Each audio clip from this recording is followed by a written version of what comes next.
বন্ধুরা, আপনারা কি জানেন আল্লাহ তাবারক ওয়া তাআলা ক্ষমা করা ব্যক্তিকে কতটা ভালোবাসে? যদি না জানেন তাহলে এই ভিডিওটা দেখেন, বুঝতে পেরে যাবেন। আসসালামু আলাইকুম চাচা। ওয়ালাইকুম আসসালাম। আপনার দোকান বন্ধ কেন? আমি কলা কিনতে গিয়েছিলাম কিন্তু বন্ধ ছিল। এখনই দোকান খুলছি বাবা, চলো যাই। চাচা, আপনার মুখে রক্ত কেন? কি হয়েছে? ও কিছু না, গরিব হয়ে জন্মেছি। কতজনের কত অত্যাচার নীরবে যে সহ্য করতে হয়। ও ঠিক হয়ে যাবে বাবা। ইস, কেমন রক্ত পড়ছে! কি হয়েছে চাচা? আমাকে কি বলা যাবে? তুমি শুনে কি করবে? সে অনেক কথা। আমাদের এলাকার চাঁদাবাজ টিবু মহাজনকে তো চেনো? জি চাচা, চিনি। টিপু সুলতান, বাজারের ওই পাশেই মস্ত বড় বাড়ি ওনার। হ্যাঁ বাবা, কাল রাতে ওনার ছেলে পেলে চাঁদা চাইতে এসেছিল, চাঁদা দিতে পারিনি, তাই টিপু মহাজনের লোক ধরে নিয়ে গিয়েছিল আমাকে। তারপর চাচা? তারপর কিরে বেটা, এই সকাল সকালে এটারে বেঁধে রেখেছিস কেন? ওর চিল্লানিতে সকালের কাঁচা ঘুমটা ভেঙে গেল। ওস্তাদ, এই বেটা চাঁদা দেয়নি, উল্টা আমাদের সাথে চিল্লাচিল্লি করেছে। ওর কত বড় সাহস! ও আমার ওস্তাদের চাঁদা দেয় না, এই জন্য বেটারে ধরে নিয়ে এসেছি। কিরে, তোর কলিজা কত বড়, তুই আমার নাম শুনে চাঁদা দিসনি? মহাজন, আমার তো সামান্য চায়ের দোকান, খুব বেশি ইনকাম হয় না, সংসারই ঠিকঠাক চলে না, চাঁদা দিলে বাঁচবো কিভাবে মহাজন? এত কথা তো আমি শুনতে চাই না।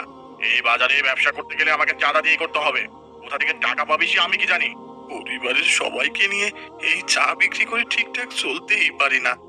দয়া করে আমার চাঁদা মাফ করে দিন মহাজন। আমার সংবিধানে কোনো মাপ নেই, হয় চাঁদা দিবি না হয় ব্যবসা বন্ধ করে এলাকা ছেড়ে চলে যাবি।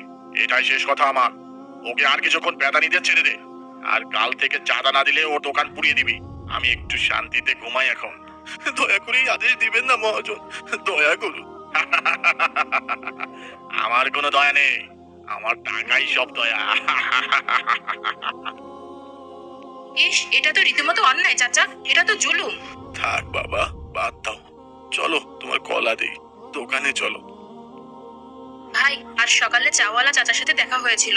ওনার কাছে নাকি আমাদের টিপু মহাজন চাঁদা চেয়েছিলেন, উনি দিতে পারেনি, এই জন্য মহাজন চাচা চাওয়ালা চাচাকে অনেক মেরেছেন। আমি শুনেছি চাঁদাবাজ টিপু মহাজন মানুষের উপর অনেক জুলুম করে, যাকে ইচ্ছা ধরে নিয়ে অত্যাচার করে। এটা অনেক অন্যায়। আল্লাহ জুলুমকারীকে পছন্দ করেন না। জুলুমের শাস্তি অনেক ভয়াবহ ভাই।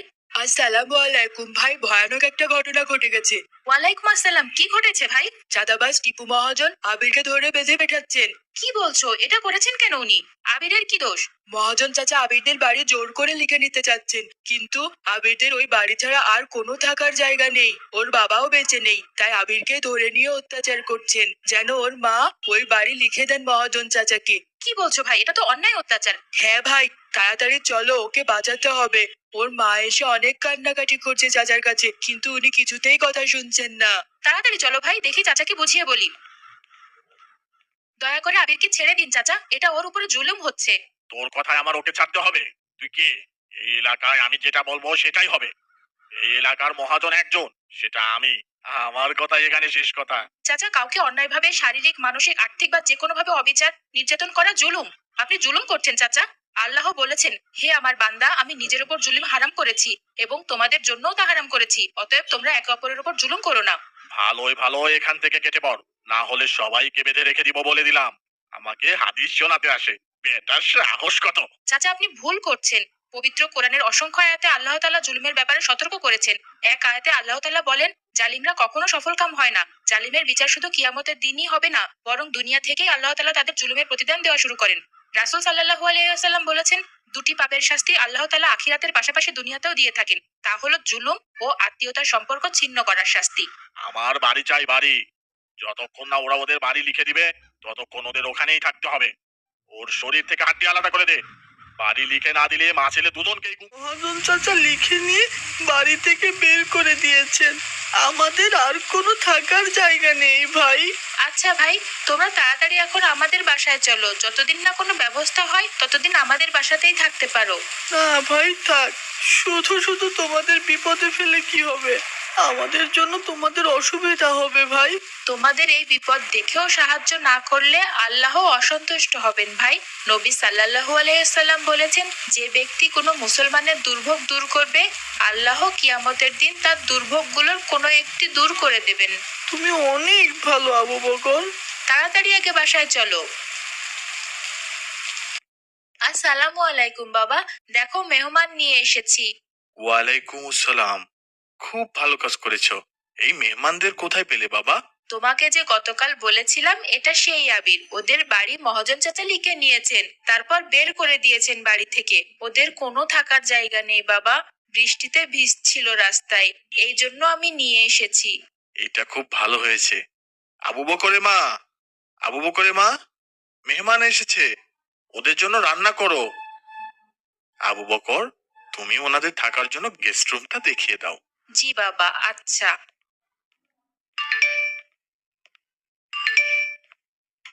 আসসালামু আলাইকুম ভাই। ওয়ালাইকুম আসসালাম, তুমি এত রাতে এই ঝড় বৃষ্টির মধ্যে এখানে কেন? ভাই সর্বনাশ হয়ে গেছে। একটু আগে আমাদের শহর রক্ষা বাঁধ ভেঙে গেছে। শহরে হুড় হুড় করে বর্ষার পানি ঢুকছে, পুরো শহর তলিয়ে যাচ্ছে, নিচু মহল্লা সব ডুবে গেছে। খুব খারাপ অবস্থা ভাই। হে আল্লাহ, তুমি আমাদের রক্ষা করো। এখন কি হবে ভাই? আমাদের তো কোনো নৌকা নেই। যে যেমন পারছে নৌকা নিয়ে নিরাপদ আশ্রয়ে চলে যাচ্ছে। আমাদের চাওয়ালা চাচার একটা নৌকা আছে, ওটাতে আমরা উঠেছি। তোমরাও চলো ভাই, না হলে কিছুক্ষণের মধ্যেই ডুবে যাবে। তাড়াতাড়ি চলে এসো, লেট করো না। আমি আবার আরেকটা বাড়িতে খবর দিয়ে আসি। হে আল্লাহ, আমাকে বাঁচাও। ভাই, ওইদিকে কে জানি চিৎকার করছে, ওইদিকে আমাদের যেতে হবে, নিশ্চয়ই কেউ বিপদে আছেন।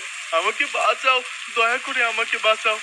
কখনো না, কেউ ওনাকে বাঁচাবেন না। উনি আমাদের সবাইকে জুলুম করেছে, আমাদের সবাইকে অত্যাচার করেছে, আমাদের কাছ থেকে জোর করে চাঁদার নামে টাকা নিয়েছেন। যাকে যেমন পেরেছে নির্মম ভাবে মেরেছে ওই শয়তানটা। ওর মরাই উচিত। ও ডুবে মরুক, ও ডুবে মরুক, ও ডুবে মরুক।